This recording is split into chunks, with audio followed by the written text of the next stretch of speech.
saponification? Saponification is actually base-catalyzed hydrolysis of esters. So we break esters into its components by base hydrolysis. And what's the basis we're going to use? Normally sodium hydroxide, cheaper and most common, and also potassium hydroxide. So those are the bases we can use, strong bases. And ester will be hydrolyzed or broken into two components, that is carboxylic acids and alcohol. Right? Let's draw our carboxylic as RCOOH, so it's easier for us to see. And so another fancy name is saponification. Now we can simply say it's base-catalyzed hydrolysis, right? So ester looks like this. Just note the ester functional group, and also just to recognize 1 and 2 R groups I labeled. So we are not going into the mechanism, but we're just trying to see what's happening here. You break this C single bond O bond and then inserted a water molecule into that. So that's the catalysis coming from base, and you insert a water molecule in between the ester bond, and then you generate alcohol and a carboxylic acid, right? So, and also here you have acids and bases. We know when you have acids and bases, you're going to end up with the salt. In this case, if you use sodium hydroxide, you're going to get the sodium salt of the acid, right? Now, more important thing, our ester in this case is TAGs.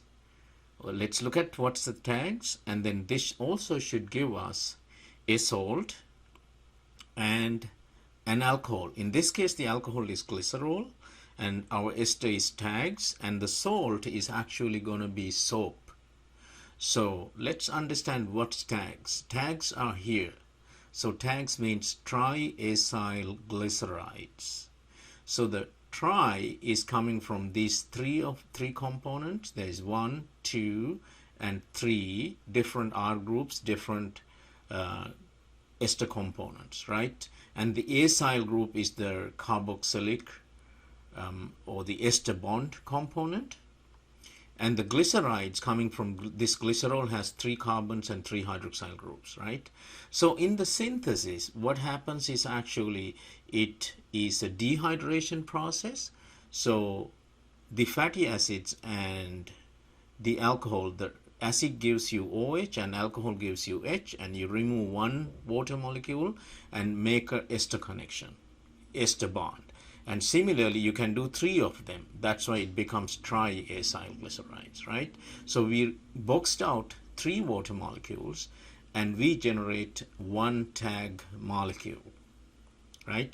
We remove 3 water molecules. So that's the synthesis, or you can also say dehydration, but the biological synthesis is more complex, but this is the simplest way to look at. Now, going backward in this case is actually the saponification. What catalyzes that? Strong bases like sodium hydroxide, right? So that's what we need to know.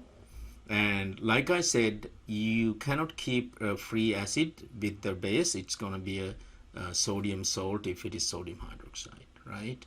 Now here's the details. So it is the summary of what we have been talking about. And so basically hydrolysis is between the single bond O and the carbonyl carbon.